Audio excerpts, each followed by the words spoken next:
Har du nogen gang stoppet op og tænkt på alt, du har hjemme? Det starter med den kaffekoppen i køkkenet, så den bøgen, du lovede dig selv at læse, den skjorten, du ikke bruger, men har beholdt i tilfælde, de ledningerne, du ikke har brugt for, pennen, som har gået tom for blæk, brochuren fra den ferieturen for 3 år siden, kinobilletten, postkortet, du fik, notatbokken med glemte tanker og alle de genstande, som samler støv og stille skyldfølelse. Nå, forestil dig et hjem, der ingenting af det eksisterer. Et hjem næsten tomt, bare med det essentielle, uden mental byrde, uden distraktioner, uden et i tilfælde, som aldrig sker. Et åbent, ryddigt, rent, pustbart rum. Sådan lever mange japanere. Hvorfor? Hvad ved de, som vi har glemt? Først kan det høres radikalt ud. At kaste ting. Giv bort ting. Giv slip på det, som ikke er ødelagt, men heller ikke hjælper.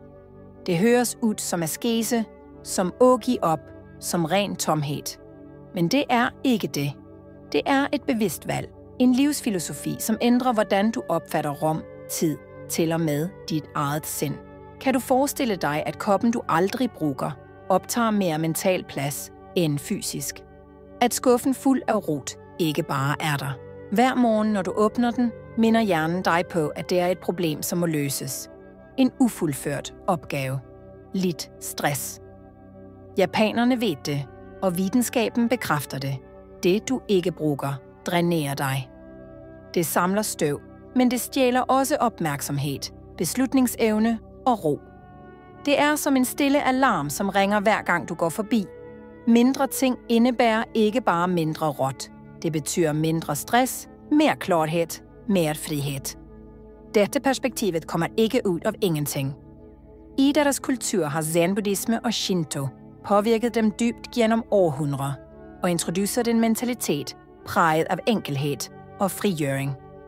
Et af de mest kendte zen-beretningerne illustrerer det perfekt. En zen-mester fylder en kop te for en gæst og fortsætter at hælde selv om koppen allerede er fuld. Gæsten protesterer og siger, at den er fuld, men mesteren svarer, at koppen var så fuld af egne antagelser, at den ikke kunne modtage noget nyt. Denne historien handler ikke bare om te. Den handler om sindet. Om at når du er fuldt optaget af gammel ballast, får du ikke plads til noget nyt. Det er ikke bare en pæn fortælling. Det er en levet praksis. I Japan er tomheden ikke tom. Det er rum for det, som virkelig betyder noget. Det er et rum, hvor hvert objekt har sin plads, sin mening, sin værdighed. Det, som ikke er nyttigt, har ingen plads. Men dette handler ikke bare om æstetisk minimalisme. Det handler om mental effektivitet, om emotionel beskyttelse, om respekt. Når du slipper taket, giver du ikke op, du giver slip. Og japanerne gør det med taknemmelighed. Ja, de takker for hvert objekt, de har haft, hver værktøj, som har tjent dem, hvert minde, som har fulgt, hver funktion, som har blivet udført. Og så siger de adjø. Man kunne tro, det var kaldt, men det er det ikke. Det er en afsked, som udstråler elegance, balance og bevidsthed. Det findes også et koncept, som kaldes ma, pladsen mellem tingene. Ikke fraværet, men tilstedeværelsen af stilhed. Pausen. I et traditionelt japansk rum findes det tomrum. Områder uden møbler, dekorationer eller unødvendige genstander. De områderne er ikke tomme. De er fulde af ro, mulighed, hvisking. Vi i Vesten har en tendens til at forveksle tomhed med mangel på noget, og derfor fylder vi hvert hjørne, hylder, væk. Vi frygter, at fysisk stilhed skal betyde mental stilhed, emotionel tomhed. Så vi fylder alt med genstander, billeder, minder, souvenirer, duppeditter, papirer. Men det gør os ikke rigere på minder eller oplevelser. Det, som gør dig rig, er det, du har valgt at beholde. Det, du har valgt bevidst med opmærksomhed, taknemmelighed, intention. Kanskje, tænker du. Men hvis jeg kaster den genseren fra den turen, mister jeg da ikke oplevelsen?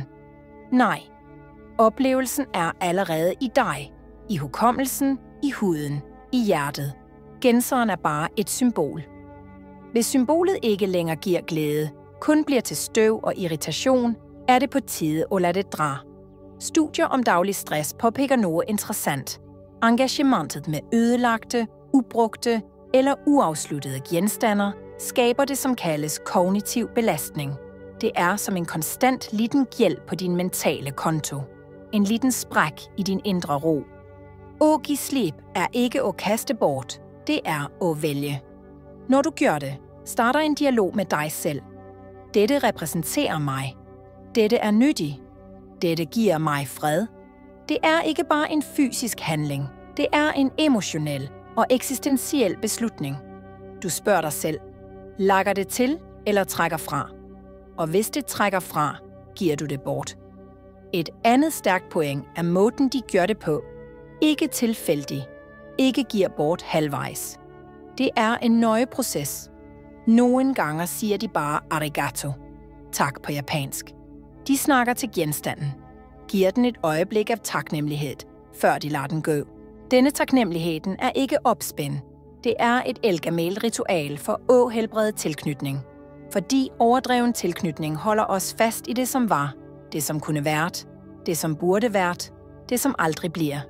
Det binder os til en fortid, hindrer os fra at skabe, bevæge os, puste. Nå kan du tænke, men hvor begynder jeg? Du begynder med et lille område. En kop, så en hylde, så en skuff. 10 minutter i uka. Med en regel. Har du ikke brugt det i 1 år? Hvorfor beholde? Giver det glæde denne uka? Hvorfor vente? Ligger det ikke til nå? Trænger det ikke være der i morgen? Denne lille praksisen bliver dit første ritual af løsende tak. Og en dag vil du kende glæden. Den glæden fører til næste niveau. Klædskabet. Så skrivebordet. Så garagen. Hvert steg tæller. Når du gør det, begynder du at se dig selv anderledes. Ikke som en, som samler, men som en, som vælger. Ikke som en, som trænger, men som en, som takker. Ikke som en, som frygter tomrum, men som en, som lever i rummet. Og ved du, hvad det bedste er? Det, som du frygtede, tomheden, bliver scenen for at bygge det livet, du ønsker. For du bygger ikke på det, som er. Du bygger på det, som kan være. På frihed. På frihed til at skabe. Måtte. Leve. Ændre. Så næste gang du ser i spejlet og kender et snev af kvælning, kaos som visker, ting som tynger ud til en grund, gør som dem. Se dig rundt. Spørg med ærlighed og omsorg. Tjener det mig nu? Giver det mig glæde nu? Eller holder jeg det af frygt eller vane? Og hvis det ikke tjener, slip det. Du fortjener det. Hjemmet dit fortjener det. Sindet dit fortjener det. Tiden din fortjener det. Slip det med taknemmelighed og ømhed. Og se, hvordan livet begynder at puste anderledes. Dette er, hvordan japanerne, som ikke sparer på ubrugelige ting, har skabt noget, som går langt utover fysisk minimalisme. De har skabt et vindue mod det livet, som betyder noget. Et liv med plads til det store. Et liv med plads til det nye. Et liv med plads til dig. Og du? Er du klar til at åbne det vinduet?